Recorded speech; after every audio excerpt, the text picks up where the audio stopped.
Right now, we've got an election to win. And I don't know how you guys feel about it, but I feel pretty good about my chances, especially now that I've got one of the finest statesmen in this country on my ticket, Joe Biden, as vice president. He is going to do an outstanding job.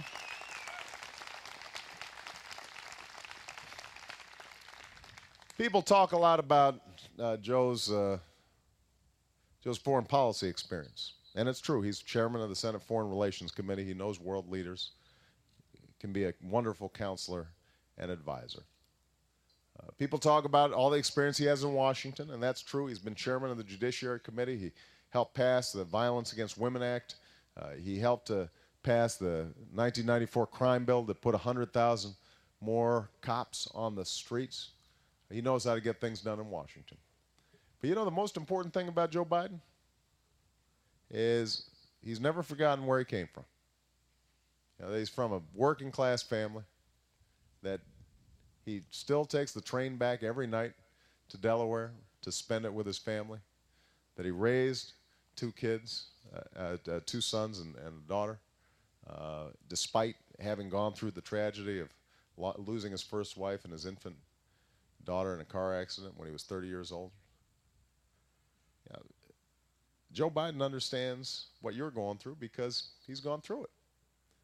Just like I understand what you're going through because it was only 6 years ago when Michelle and I were still living in a small, overcrowded condo without a garage, so we had to scrape the ice off the car windows, and we're still in debt for our student loans and hadn't really figured out how we were going to pay for our two daughters' college educations. That's how we grew up. You know, we went to school on scholarships.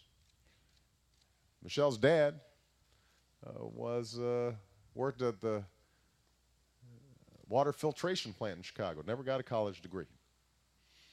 You know, my mom, she was a single mom, and when she was working and going to school at the same time, there were a few patches there where she had to get food stamps to make sure that we had enough to eat. So I know what you've gone through, and that's why I'm in politics. Politics didn't bring me to working people. Working people brought me to politics. And that's why you can count on the fact that when I get in the White House, I'm going to be hearing your voices. You're the people I'm going to be fighting for.